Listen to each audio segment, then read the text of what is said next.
നമ്മളൊരു ചിത്രം വരയ്ക്കുമ്പോൾ ശ്രദ്ധിക്കേണ്ട കുറച്ച് കാര്യങ്ങൾ പറയുന്നതോടൊപ്പം തന്നെ ഒരു ചിത്രം നമുക്ക് കുറച്ച് സമയം കൊണ്ട് ഈ ഒരു വരച്ചുകൊണ്ടിരിക്കുന്നതോടൊപ്പം തന്നെ വരച്ച് പൂർത്തിയാക്കാൻ പറ്റുന്ന രീതിയിലാണ് നമ്മൾ ഈ ഒരു വീഡിയോ നമ്മൾ തയ്യാറാക്കുന്നത്. അപ്പോൾ ഒരു ലാൻഡ്സ്കേപ്പ് നമ്മൾ വരയ്ക്കുമ്പോൾ അത് പെൻസിൽ ഡ്രോയിങ് ആണ് നമ്മൾ ചെയ്യാൻ ഉദ്ദേശിക്കുന്നത്. അത് ചെയ്യുമ്പോൾ ആ വീഡിയോ കണ്ടുകൊണ്ട് തന്നെ നിങ്ങൾക്കിത് ചെയ്യാനായിട്ട് ഏതൊരു കൊച്ചുകുട്ടിക്കും ഒത്തിരി അഡ്വാൻസ്ഡ് ആയിട്ടുള്ളൊരു ലെവലിലുള്ളതല്ല ഇത്. നമുക്ക് ഇങ്ങനെ വളരെ പെൻസിൽ ഡ്രോയിങ് വളരെ ചെയ്യണമെന്ന് വളരെയധികം താല്പര്യമുള്ളവർക്ക് ഇത് ഫോളോ ചെയ്ത് ചെയ്യാൻ പറ്റുന്ന രീതിയിലാണ് ഇതിനെ മുന്നോട്ട് കൊണ്ടുപോകുന്നത്. അപ്പോൾ നമ്മളൊരു ചിത്രം വരയ്ക്കുമ്പോൾ ചിത്രം വരയ്ക്കാനായിട്ട് ഏറ്റവും ഇമ്പോർട്ടൻ്റ് ആയിട്ടുള്ള ആ ചിത്രരചന ഏറ്റവും കൂടുതൽ ഇമ്പ്രൂവ് ചെയ്യാനായിട്ട് താല്പര്യമുണ്ടെങ്കിൽ നമ്മൾ ചെയ്യേണ്ട ഒരു കാര്യം എന്തെങ്കിലും നോക്കി വരയ്ക്കുക എന്നുള്ളതാണ്. നോക്കി വരയ്ക്കുമ്പോൾ നമ്മളുടെ ആ ഒരു വരയ്ക്കാനുള്ള കഴിവ് കുറച്ചുകൂടി ഇമ്പ്രൂവ് ചെയ്യാനായിട്ട് സാധിക്കും. നമുക്കിപ്പോഴത്തെ സാഹചര്യത്തിൽ നമ്മൾ പുറത്ത് പോയി നോക്കി വരയ്ക്കുന്നില്ല, നമ്മൾ പുറത്തുനിന്നുള്ള ഒരു ചിത്രം നമ്മൾ നോക്കി വരയ്ക്കുകയാണ്. അതിൻ്റെതായ ഒരു പരിമിതികളൊക്കെ ഉണ്ട്. പക്ഷെ നമുക്ക് പറഞ്ഞു തരാനായിട്ട് ഉദ്ദേശിക്കുന്ന കാര്യങ്ങൾ അതിലൂടെ ചെയ്യാൻ പറ്റുമെന്നുള്ളതുകൊണ്ടാണ് ആ ഒരു കാര്യം ആ രീതിയിൽ ചെയ്യുന്നത്. അപ്പോൾ അതുകൊണ്ട് നമ്മളൊരു ചിത്രത്തെ റെഫറൻസ് ആയിട്ട് എടുത്തിട്ട് നമ്മൾ പെൻസിൽ ഡ്രോയിങ് ചെയ്യാനാണ് ഉദ്ദേശിക്കുന്നത്. അപ്പോൾ ഈ ഒരു ചിത്രം വരയ്ക്കുന്നതോടൊപ്പം തന്നെ നമുക്ക് ചിത്രത്തിൻ്റെ ആവശ്യമായിട്ടുള്ള ചില കാര്യങ്ങളെക്കുറിച്ച് പറഞ്ഞ് പോകാമെന്നാണ് വിചാരിക്കുന്നത്. അപ്പോൾ നമുക്കറിയാം, ഒരു ചിത്രരചനയിൽ ഏറ്റവും പ്രധാനപ്പെട്ട ഫണ്ടമെൻ്റൽസ് ഓഫ് വിഷ്വൽ ആർട്ടിൽ പറയുന്ന രണ്ട് കാര്യങ്ങളാണ് എലമെൻറ്റ്സ് ആൻഡ് പ്രിൻസിപ്പിൾസ്. അപ്പോൾ അതിനകത്ത് എലമെൻസിൽ വരുന്ന ഒരു കാര്യമാണ് ലൈറ്റ് ആൻഡ് ഷെയ്ഡ്, വാല്യൂ എന്ന് പറഞ്ഞൊരു എലമെൻറ്റ്. മറ്റ് എലമെൻറ്റുകൾ ഏതാണെന്ന് ചോദിച്ചാൽ അത് line, shape, form, space, colour, value, texture, അതാണ് പറയുന്ന മറ്റു എലമെൻറ്റുകൾ. ഇതിനകത്ത് വാല്യൂ എന്ന് പറഞ്ഞൊരു എലമെൻറ്റാണ് ലൈറ്റും ഷെയ്ഡിനെ കുറിച്ച് പറഞ്ഞു തരുന്ന ഒരു എലമെൻറ്റ്. അപ്പോൾ ആ ഒരു വാല്യൂ എന്നുള്ളൊരു എലമെൻറ്റിനെ ഫോക്കസ് ചെയ്തിട്ടാണ് നമ്മൾ ഈ ഒരു ചിത്രം നമ്മളിന്ന് പൂർത്തിയാക്കാനായിട്ട് ഉദ്ദേശിക്കുന്നത്. അപ്പോൾ അതിൻ്റെ അകത്ത് ഏതൊരു പെയിൻറ്റിങ് ആണെങ്കിലും, ഇപ്പോൾ പെൻസിൽ കൊണ്ട് വരയ്ക്കുന്ന ചിത്രമാണെങ്കിലും മറ്റേതെങ്കിലും മീഡിയംസ് യൂസ് ചെയ്ത് വരയ്ക്കുന്ന ചിത്രമാണെങ്കിലും ഏറ്റവും ഇമ്പോർട്ടൻ്റ് ആയിട്ടുള്ളൊരു ഘടകമാണ് ലൈറ്റ് ആൻഡ് ഷെയ്ഡ്. ഇപ്പോൾ ഒരു ചിത്രത്തിന് ജീവൻ കൊടുക്കുന്ന ഒരു എലമെൻ്റായിട്ട് വേണമെങ്കിൽ നമുക്ക് കണക്കാക്കാം. ഒരു 3 ഡയമെൻഷണൽ ക്വാളിറ്റിയൊക്കെ നമുക്ക് എടുത്ത് കാണിച്ചു തരാനായിട്ട് സഹായിക്കുന്ന ഒരു എലമെൻ്റാണ് വാല്യൂ എന്നുള്ളൊരു എലമെൻറ്റ്. അപ്പോൾ നമ്മൾ നേരെ ഇനി ചിത്രത്തിലേക്ക് പോവാം.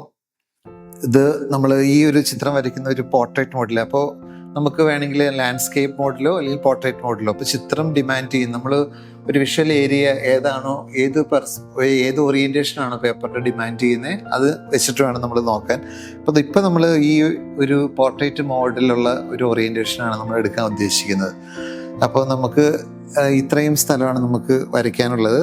ഞാൻ ഈ പറയുന്ന കാര്യങ്ങളൊക്കെ ഒരു ആദ്യമായിട്ട് വരച്ച് തുടങ്ങുന്ന ഒരു ആളെയും കൂടെ ഉദ്ദേശിച്ചിട്ടാണ് പറയുന്നത്. അപ്പം അങ്ങനെ വരുമ്പോൾ കുറച്ച് അഡ്വാൻസ്ഡ് ആയിട്ടുള്ള രീതിയിൽ ചിന്തിക്കണമെന്നില്ല. അങ്ങനെയുള്ളവർക്ക് ഇതൊക്കെ വളരെ അറിയാവുന്ന കാര്യങ്ങളായിട്ട് ഫീൽ ചെയ്യാം. പക്ഷെ നമുക്ക് ഒരു ആദ്യമായിട്ട് വരച്ച് തുടങ്ങുന്ന ഒരാൾക്കും മനസ്സിലാക്കാൻ പറ്റുന്ന രീതിയിലുള്ള കാര്യങ്ങൾ കൂടെ ഇതിനകത്ത് ഇൻക്ലൂഡഡ് ആയിരിക്കും. ഇപ്പോൾ ഇത്രയും ഒരു സ്പേസ് നമുക്ക് വരയ്ക്കാനായിട്ട് നമ്മൾ എടുത്തേക്കുവാണ്. അപ്പോൾ ഈ ഒരു സ്പേസിനെ മുഴുവനും നമ്മളുടെ ചിത്രത്തിൻ്റെ ഭാഗമായിട്ട് നമ്മൾ മനസ്സിലാക്കണം, നമ്മുടെ ഒരു കോമ്പോസിഷൻ്റെ ഭാഗമാണ്. അപ്പം നമുക്ക് വരയ്ക്കാൻ ഉദ്ദേശിക്കുന്ന ചിത്രത്തെ ആദ്യം തന്നെ നമുക്കൊന്ന് ജസ്റ്റ് ഒന്ന് ഇതിനകത്തേക്ക് സ്കെച്ച് ചെയ്തിടാം. അതിനുശേഷം നമുക്ക് ലൈറ്റ് ആൻഡ് ഷെയ്ഡിങ്ങിലേക്കൊക്കെ പോവാം.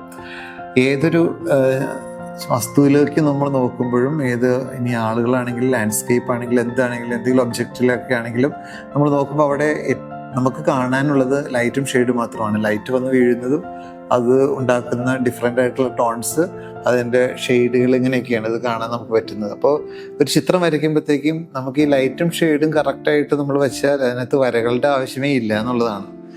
പക്ഷെ നമ്മൾ ഒരു ബേസിക്കായിട്ട് നമ്മളൊരു ഡ്രോയിങ് നമ്മൾ ചെയ്തിടുന്നുണ്ട്. അതിനുശേഷമാണ് നമ്മൾ ഷെയ്ഡ് ചെയ്യാനായിട്ട് പോകുന്നത്. അപ്പോൾ യഥാർത്ഥത്തിൽ ലൈറ്റും ഷെയ്ഡും പ്രോപ്പറായിട്ട് നമ്മൾ വെച്ച് കഴിഞ്ഞാൽ പിന്നെ വരകളുടെ ആവശ്യം വരുന്നില്ല. ഏതൊരു ചിത്രത്തിലും അത് നമുക്ക് ആ രീതിയിൽ മനസ്സിലാക്കാൻ പറ്റുന്നതാണ്. നമുക്ക് ഈ ഒരു ചിത്രം വരച്ച് നമ്മൾ തുടങ്ങുന്നു, അതോടൊപ്പം തന്നെ നിങ്ങളും വരച്ച് തുടങ്ങുക. അപ്പോൾ ഈ വരച്ച് പൂർത്തിയാക്കുന്നതോടൊപ്പം നിങ്ങളുടെ ചിത്രവും വരച്ച് പൂർത്തിയാകണം. ഇതാണ് നമ്മുടെ ലക്ഷ്യം. അപ്പം അതിനിടയിൽ കൊച്ചു കാര്യങ്ങൾ പറഞ്ഞു തരാം. അപ്പം ആദ്യം തന്നെ നമുക്ക് ഇതിൻ്റെ ഈ ഒരു സ്പേസിനെ നമ്മളൊന്ന് മനസ്സിലാക്കിയിട്ട് അതിൽ നമ്മൾ വരയ്ക്കാൻ ഉദ്ദേശിക്കുന്ന ചിത്രം ആ ചിത്രത്തിൻ്റെ ഒരു ബേസിക് ആയിട്ടുള്ള ഡ്രോയിങ് നമ്മൾ തയ്യാറാക്കാൻ പോവാണ്. അപ്പോൾ നമുക്ക് അതിലേക്ക് പോകാം. ഈ വരയ്ക്കുന്നതോടൊപ്പം തന്നെ നിങ്ങളും വരച്ചു തുടങ്ങാം.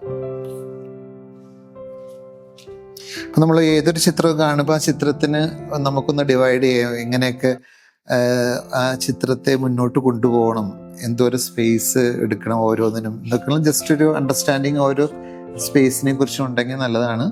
അപ്പോൾ നമുക്ക് കുറച്ചും കൂടെ ഈസി ആയിട്ട് ആ ചിത്രം വരച്ച് പൂർത്തിയാക്കാനായിട്ട് സാധിക്കും. ഒത്തിരി കോംപ്ലിക്കേറ്റഡ് ആയിട്ടുള്ള ഒരു ചിത്രമൊന്നും അല്ല നമ്മൾ വരയ്ക്കാൻ പോകുന്നത്, വളരെ സിമ്പിളായിട്ടുള്ളൊരു ചിത്രമാണ്. അപ്പം അതുകൊണ്ട് നമുക്ക് ഈസി ആയിട്ട് നമ്മളിപ്പോൾ വരയ്ക്കാൻ ഉദ്ദേശിച്ച ചിത്രത്തെ നമുക്കൊരു സ്ഥലത്തെ തന്നെ നമുക്കൊന്ന് ഡിവൈഡ് ചെയ്ത് നമുക്ക് നോക്കാം. അത് കഴിയുമ്പോൾ ഒരു ഡീറ്റെയിൽസിലേക്കൊക്കെ പോകാം, എവിടെയൊക്കെയാണ് ഇതിൻ്റെ പൊസിഷൻ എന്ന് നമുക്ക് നോക്കാം.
നമ്മളിപ്പോൾ ഒരു ബേസിക് ആയിട്ടുള്ളൊരു ഡ്രോയിങ് ആണ് നമ്മൾ പൂർത്തിയാക്കിയത്. ഇതിൻ്റെ അകത്ത് പ്രത്യേകിച്ച് ഡീറ്റെയിൽസ് ഒന്നുമില്ല. ജസ്റ്റ് ഈ സ്പേസിൽ നമ്മൾ ഉദ്ദേശിക്കുന്ന സംഭവങ്ങൾക്ക് എവിടെയൊക്കെയാണ് എന്നുള്ളത് നമുക്ക് മനസ്സിലാക്കാൻ പറ്റുവാണ്. അതിന് നമുക്ക് മനസ്സിലാക്കാൻ പറ്റുന്നതിലുള്ളൊരു ബേസിക് ഡ്രോയിങ് നമ്മൾ ചെയ്തു. അപ്പം ഇതിൽ നിന്ന് നമുക്ക് ഒരു കെട്ടിടം പണിയാനായിട്ട് ഒരു കല്ലുകളൊക്കെ ഇങ്ങനെ അടക്കി പണിയുന്നത് പോലെ തന്നെ ഒരു ബേസിക് ആയിട്ടുള്ളൊരു സ്ട്രക്ചർ ഉണ്ടാക്കി കഴിയുമ്പോൾ അതിനകത്തേക്ക് ഓരോന്ന് എടുത്ത് വെച്ച് പണിയുന്നത് പോലെ തന്നെ നമുക്ക് ഈ ചിത്രത്തിലേക്ക് വരാം. അത് ഓരോന്ന് ആഡ് ചെയ്ത് പോവാം. അപ്പോൾ നമുക്ക് ഇതിൻ്റെ ഒരു ബേസിക് ഡ്രോയിങ് ഒന്നും കൂടെ ഒന്ന് പെർഫെക്റ്റ് ആക്കാം. ഇതിനകത്ത് ഏറ്റവും കൂടുതൽ ഇമ്പോർട്ടൻ്റ് ആയിട്ട് നിൽക്കുന്ന ഒരു സംഭവമാണ് ഈ ഒരു ബോട്ടും അതിൻ്റെ അകത്ത് നിൽക്കുന്ന ആളും, പിന്നെ ഇതിനെയൊക്കെ ബാലൻസ് ചെയ്യുന്ന ഒരു ഇതും. ഇപ്പോൾ ഒരു ഫോട്ടോഗ്രാഫാണ് നമ്മൾ റെഫറൻസ് ആയിട്ട് എടുക്കുന്നത്. അപ്പോൾ ആ ഫോട്ടോഗ്രാഫിയിൽ തന്നെ നമുക്ക് ഒരു സ്ഥലത്തെ ഇപ്പോൾ ഇതൊരു ഇമ്പോർട്ടൻ്റ് ആയിട്ടുള്ളൊരു ഒബ്ജക്റ്റ് നമ്മളിവിടെ അറേഞ്ച് ചെയ്യുന്നുണ്ട്. അതോടൊപ്പം തന്നെ ഈ സ്പേസിനെ ബാലൻസ് ചെയ്യാനായിട്ടുള്ളൊരു മരവും കൊടുത്തിട്ടുണ്ട്. അപ്പോൾ ഇതിൽ പിന്നെ ഒരു ഫോർഗ്രൗണ്ടും ഒരു ബാക്ക്ഗ്രൗണ്ടും നമുക്ക് കാണാൻ പറ്റും. അപ്പോൾ അത് ഒക്കെ നമുക്ക് ഒരു കുറച്ച് ഷെയ്ഡിങ്ങിലൂടെ നമുക്ക് കൊണ്ടുവരാനേ പറ്റുള്ളൂ. കുറച്ച് നമുക്ക് ഡ്രോയിങ്ങിലൂടെ കൊണ്ടുവരാൻ പറ്റും. അപ്പോൾ നമുക്കിനി ഇതിൻ്റെ കുറച്ചുകൂടെ ഡീറ്റെയിൽഡ് ആയിട്ടുള്ള ഡ്രോയിങ്ങിലേക്ക് പോകാം. അപ്പോൾ നമുക്ക് അതിനുശേഷം നമുക്ക് ലൈറ്റും ഷെയ്ഡിലേക്കും പോകാം.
കൂടുതൽ ഡ്രോയിങ് ചെയ്ത് പൂർത്തിയാക്കാനായിട്ടുള്ളൊരു സംഭവം ഇതിനകത്തില്ലേ, നമുക്ക് ലൈറ്റ് ആൻഡ് ഷെയ്ഡിലേക്ക് പോകാവുന്നതാണ്. ഞാനിപ്പോൾ ആകെ ഒരു പെൻസിലേ യൂസ് ചെയ്തിട്ടുള്ളൂ. ഒരു 5B എന്ന് പറഞ്ഞ പെൻസിലാണിത്. പിന്നെ എൻ്റെ കയ്യിൽ ഞാൻ എടുത്തിരിക്കുന്നത് ഒരു 7B ആണ്. അപ്പോൾ ഈ പെൻസിലെടുത്ത് നോക്കി കഴിയുമ്പോൾ നമുക്ക് ഇതിനകത്ത് B, 5B അല്ലെങ്കിൽ 6B, 7B എന്നൊക്കെ പറയും. ചില പെൻസിലുകളിൽ HB എന്ന് കാണും, ചിലപ്പോൾ H മാത്രം കാണും. അപ്പോൾ ഈ HB എന്ന് ഉദ്ദേശിക്കുന്നത് പെൻസിലിൻ്റെ ഈ ഹാർഡ്നെസ്. H എന്ന് പറയുന്നത് ഹാർഡ്നെസ് ആണ്, B എന്ന് പറയുന്നത് ബ്ലാക്ക് ആണ്. ഇപ്പോൾ ഈ പെൻസിലിൽ HB എന്നാണെങ്കിൽ അതിൻ്റെ ഹാർഡ്നെസ്സും അതിൻ്റെ ബ്ലാക്ക്, അതിൻ്റെ നിറവും ന്യൂട്രലായിട്ട് നിൽക്കുന്നതാണ്, ബാലൻസ് ചെയ്ത് നിൽക്കുവാണ്. H ആണ് കൂടണമെങ്കിൽ അതിൻ്റെ ഹാർഡ്നെസ് കൂടുതലായിരിക്കും, അതിൻ്റെ നിറം കുറവായിരിക്കും. B ആണ് കൂടണമെങ്കിൽ ഹാർഡ്നെസ് കുറവായിരിക്കും, അതിൻ്റെ നിറം കൂടുതലായിരിക്കും. അപ്പോൾ ഇതൊരു HB, ഒരു 5B എന്ന് പറയുമ്പോൾ അതിന് ഒരു ലെവലുണ്ടാവും. 7B, 8B, 9B, 10B അങ്ങനെയൊക്കെ വ്യത്യസ്തമായിട്ടുള്ള ഷെയ്ഡ് ചെയ്യുന്ന പെൻസിലുകൾ നമുക്ക് അവൈലബിൾ ആണ്. അപ്പോൾ അത് നമുക്ക് യൂസ് ചെയ്യാം. അപ്പോൾ ഞാനിപ്പോൾ ഈ രണ്ട് രീതിയിലുള്ള പെൻസിൽ മാത്രമാണ് യൂസ് ചെയ്യുന്നുള്ളൂ. അപ്പോൾ നമുക്ക് കുറച്ചുകൂടി ഡീപ്പായിട്ടുള്ള നിറം വേണ്ട സ്ഥലത്ത് ഈ 7B യൂസ് ചെയ്യാം, ഇല്ലെങ്കിൽ ഈ 5B കൊണ്ട് തന്നെ നമുക്കിത് ഫിനിഷ് ചെയ്യാൻ പറ്റുമെന്ന് നോക്കാം. പിന്നെ ഷെയ്ഡ് ചെയ്യണ പല രീതികളൊക്കെ ഉണ്ട്. അത് നമുക്ക് പിന്നീട് അടുത്ത വീഡിയോസിലൊക്കെ നമുക്ക് ഡിസ്കസ് ചെയ്യാവുന്നൊരു കാര്യമാണ്. തുടർന്നുള്ള വീഡിയോസ് നിങ്ങൾ ഫോളോ ചെയ്യുക. അപ്പോൾ നമുക്ക് ഡിഫറെൻ്റ് ആയിട്ട് ഷെയ്ഡ് ചെയ്യണ മെത്തേഡ്സിനെ കുറിച്ചൊക്കെ നമുക്ക് പറയാം. ഇപ്പോൾ തൽക്കാലം നമ്മളൊരു ബ്ലെൻഡ് ചെയ്ത് ചെയ്യുന്ന ഒരു രീതിയാണ് നമ്മളിപ്പോൾ ഇവിടെ ഷെയ്ഡ് ചെയ്യാനായിട്ട് ഉദ്ദേശിക്കുന്നത്. അപ്പോൾ ആ രീതിയിൽ നമുക്ക് ബ്ലെൻഡ് ചെയ്യാനായിട്ടുള്ള ടൂൾസ് യൂസ് ചെയ്യാം, അല്ലെങ്കിൽ ഈ പെൻസിലിൻ്റെ അതിൻ്റെ ഗ്രാഫൈറ്റ്സിൻ്റെ ഈ ഡസ്റ്റ് യൂസ് ചെയ്യാം. അപ്പോൾ നമ്മളിത് ഷാർപ്പൺ ചെയ്യാനായിട്ട് യൂസ് ചെയ്ത സമയത്ത് ഉപയോഗിച്ച ഡസ്റ്റൊക്കെ വേണമെങ്കിൽ ഇതിനകത്ത് ഷെയ്ഡ് ചെയ്യാനായിട്ട് നമുക്ക് യൂസ് ചെയ്യാം. പിന്നെ ഇത് ബ്ലെൻഡ് ചെയ്യാനായിട്ട് നമുക്ക് സ്റ്റിക്ക് ഉണ്ട്, അല്ലെങ്കിൽ പേപ്പറിൻ്റെ സ്റ്റമ്പ് യൂസ് ചെയ്യാം, അല്ലെങ്കിൽ ടിഷ്യൂ പേപ്പർ യൂസ് ചെയ്യാം. അങ്ങനെ നമുക്ക് അല്ലെങ്കിൽ കൈകൊണ്ട് തന്നെ നമുക്ക് ചെയ്യാം, പല രീതിയിൽ നമുക്ക് ചെയ്യാം. പിന്നെ ഇത് നമുക്ക് ഈ പെൻസിൽ കൊണ്ട് വരയ്ക്കുന്ന സമയത്തുള്ള നമ്മുടെ ഒരു പോസിബിലിറ്റിയാണ് റബ്ബർ കൊണ്ട് മായ്ക്കുക എന്നുള്ളത്. അപ്പോൾ റബ്ബർ നമ്മുടെ കയ്യിലിരിക്കുമ്പം നമുക്ക് യൂസ് ചെയ്യാം. വേണമെങ്കിൽ ലൈറ്റും ഷെയ്ഡും ഒക്കെ വേണ്ട സ്ഥലത്ത് ലൈറ്റ് കൊണ്ടുവരാനായിട്ട് വേണമെങ്കിൽ മായ്ച്ച് കളയാനായിട്ടൊക്കെ റബ്ബർ യൂസ് ചെയ്യാം. അപ്പോൾ വരയ്ക്കുന്ന ഒരു കാര്യത്തിൽ ഇപ്പോൾ ഒരു പരിധി വരെ കൂടെ ഈ റബ്ബർ കൂട്ടിച്ചേർക്കാതിരിക്കുക.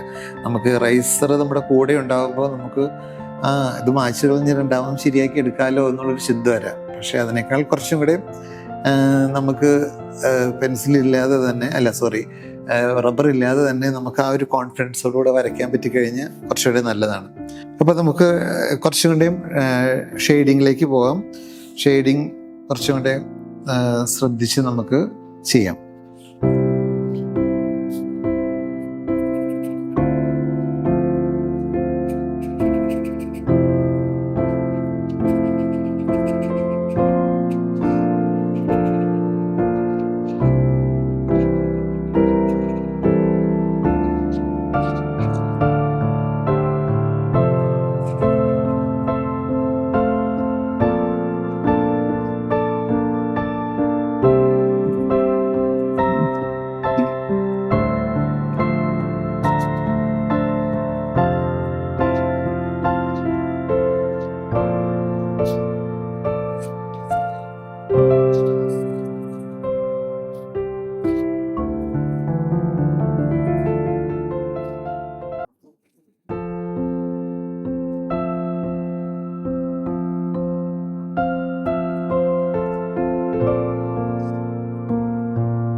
നമ്മൾ ഷെയ്ഡ് ചെയ്യണ സമയത്ത് നമുക്ക് ഓരോ ഒബ്ജക്റ്റും ഡിമാൻഡ് ചെയ്യുന്ന ഒരു ടെക്സ്ചർ ഉണ്ടാവും.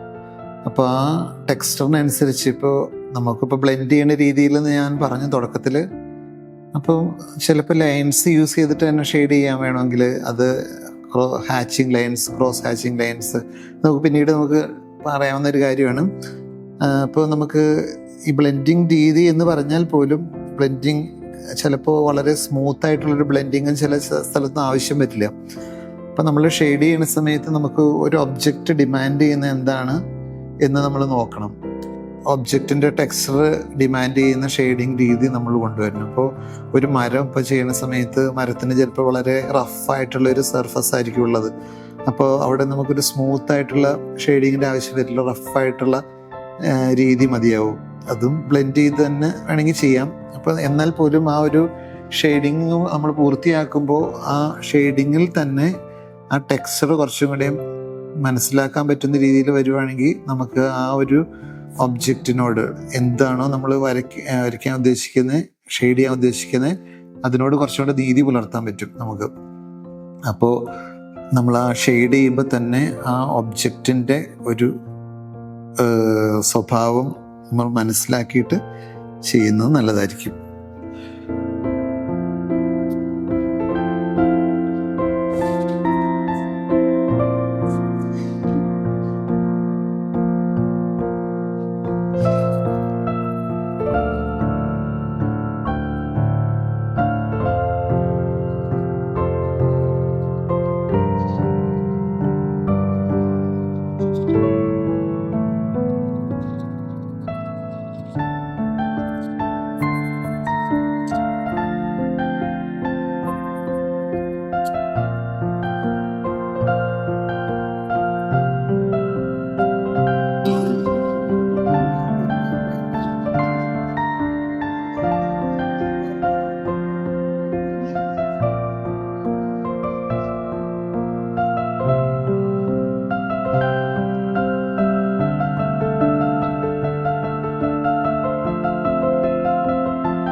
വെള്ളത്തിൻ്റെ ഒരു ഫീല് നമുക്ക് ക്രിയേറ്റ് ചെയ്യാൻ പറ്റുന്നത് എപ്പോഴും വെള്ളത്തിൻ്റെ റിഫ്ലക്ഷൻസ്, അതിൻ്റെ ഹൈലൈറ്റ്സ് നമുക്ക് പ്രോപ്പറായിട്ട് ചെയ്യാൻ പറ്റുമ്പോഴാണ്.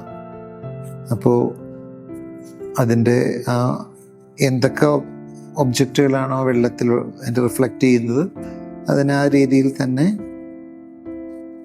ഷെയ്ഡ് ചെയ്തെടുത്തു കഴിയുമ്പോൾ നമുക്ക് വെള്ളത്തിൻ്റെ സ്വഭാവം നിലനിർത്താനായിട്ട് പറ്റും.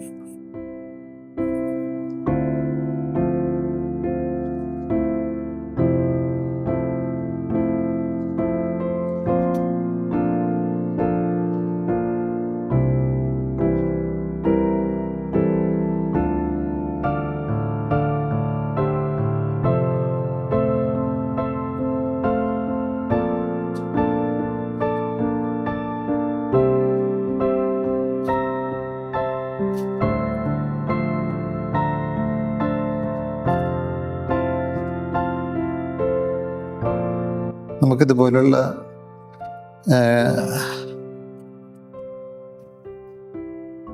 പേപ്പർ സ്റ്റമ്പോ അല്ലെങ്കിൽ ഇതിപ്പോൾ നമ്മൾ വാങ്ങിക്കാൻ കിട്ടുന്നതാണ് ബ്ലെൻഡ് ചെയ്യാനായിട്ട് ഉള്ളത്. അല്ലെങ്കിൽ പേപ്പർ സ്റ്റമ്പ് യൂസ് ചെയ്യാം, ഇല്ലെങ്കിൽ നമുക്ക് ടിഷ്യൂ പേപ്പർ യൂസ് ചെയ്യാം. അങ്ങനെ പല മെറ്റീരിയൽസ് നമുക്ക് യൂസ് ചെയ്യാം ബ്ലെൻഡ് ചെയ്യാനായിട്ട്.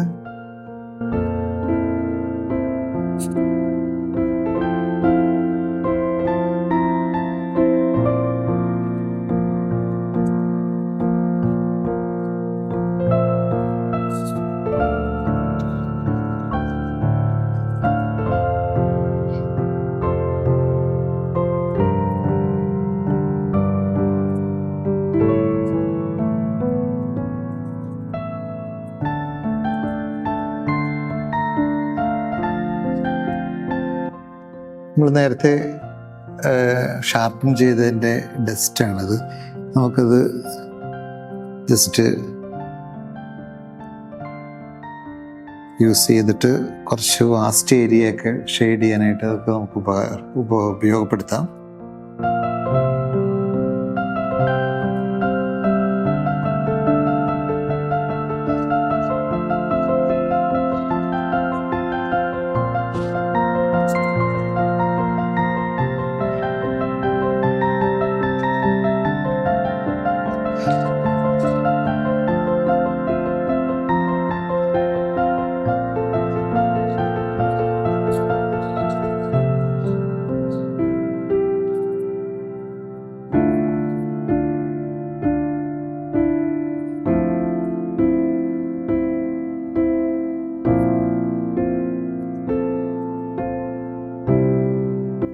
നമ്മൾ ഷെയ്ഡ് ചെയ്യുമ്പം ഇപ്പോൾ വെള്ളമാണ് ഷെയ്ഡ് ചെയ്യുമെങ്കിൽ അതിൻ്റേതായ ഒരു സ്വഭാവം ഉണ്ടെന്ന് പറഞ്ഞല്ലോ. അപ്പം അത് എങ്ങനെയാണോ അതിൻ്റെ ആ സ്വഭാവം അതിനനുസരിച്ച് നമ്മളുടെ ഷെയ്ഡിങ്ങിൻ്റെ ഡയറക്ഷൻസ് നമ്മൾ വരയ്ക്കുകയാണെങ്കിൽ വരയുടെ ഡയറക്ഷൻ, അല്ലെങ്കിൽ ഇപ്പോൾ ഒരു കേർവ്ഡ് ആയിട്ടുള്ളൊരു ലൈൻസാണ് യൂസ് ചെയ്യേണ്ട സാഹചര്യം, ഒരു ഉരുണ്ട പദാർത്ഥമാണ് നമ്മൾ ഷെയ്ഡ് ചെയ്യാനായിട്ട് ഉദ്ദേശിക്കുന്നതെങ്കിൽ നമുക്ക് കേർവ്ഡ് ലൈൻസ് യൂസ് ചെയ്യാം ആ രീതിയിൽ. അപ്പോൾ നമ്മൾ ആ ഒബ്ജക്റ്റ് ഏത് രീതിയിലാണോ ഇരിക്കുന്നത് അതിനനുസൃതമായിട്ടുള്ള ലൈൻസ്, ഡയറക്ഷൻസ് ലൈനിൽ യൂസ് ചെയ്താൽ നല്ലതാണ്, അല്ലെങ്കിൽ ഷെയ്ഡ് ചെയ്യുന്ന രീതിയിൽ യൂസ് ചെയ്യുന്നത് നല്ലതാണ്. അപ്പോൾ നമുക്ക് ആ ഷെയ്ഡിങ്ങിൽ തന്നെ അല്ലെങ്കിൽ വരകളിൽ തന്നെ ആ ഒബ്ജക്റ്റിൻ്റെ ഒരു സ്വഭാവത്തെ കുറച്ചുകൂടെ നമുക്ക് കൊണ്ടുവരാനായിട്ട് സാധിക്കും.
ദൂരെയുള്ള ഒബ്ജക്റ്റുകൾക്ക് അതിൻ്റെതായ ഒരു അവ്യക്തത ഉണ്ടാകും. അപ്പോൾ ആ ഒരു പ്രതീതി തന്നെ നമുക്ക് ക്രിയേറ്റ് ചെയ്താൽ മതിയാവും നമ്മൾ ദൂരെയുള്ള ഒബ്ജക്റ്റുകളെ വർക്ക് ചെയ്യുമ്പോൾ.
നമ്മൾ നേരത്തെ പറഞ്ഞായിരുന്നു നമുക്ക് റബ്ബർ യൂസ് ചെയ്തിട്ട് വേണമെങ്കിൽ ഷെയ്ഡ് വേണ്ട സ്ഥലത്ത് ലൈറ്റ് വേണ്ട സ്ഥലത്ത് നമുക്ക് ഷെയ്ഡ് ചെയ്ത് പോയിട്ടുണ്ടെങ്കിൽ ജസ്റ്റ് ഒരു ഇറേസർ യൂസ് ചെയ്തിട്ട് നമുക്ക് ആ സ്ഥലങ്ങളിൽ ജസ്റ്റ് ഒരു ഇഫക്റ്റ് കൊണ്ടുവരാം.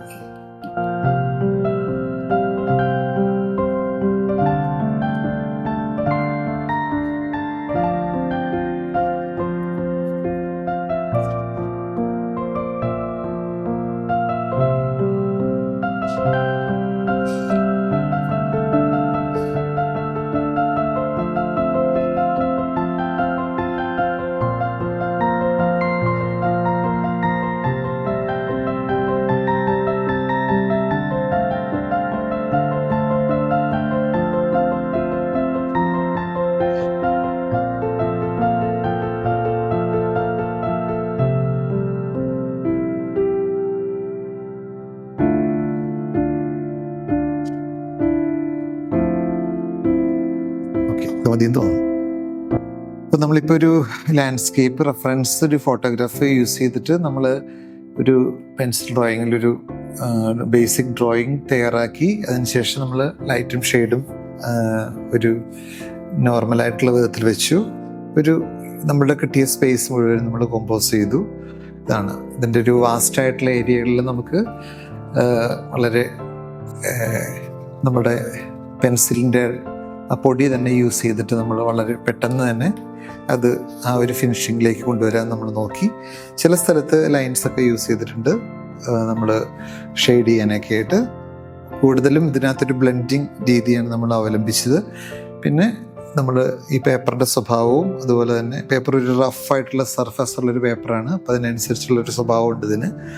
പിന്നെ കൂടുതൽ ലൈൻസ് നമ്മൾ യൂസ് ചെയ്യാതെയുള്ളൊരു ഷെയ്ഡിങ് രീതി നമ്മൾ കീപ്പ് ചെയ്തു. ഇതാണ് നമ്മുടെ പെൻസിൽ ഡ്രോയിങ്ങിൻ്റെ ഒരു ലാൻഡ്സ്കേപ്പ് നമ്മൾ തയ്യാറാക്കിയത്.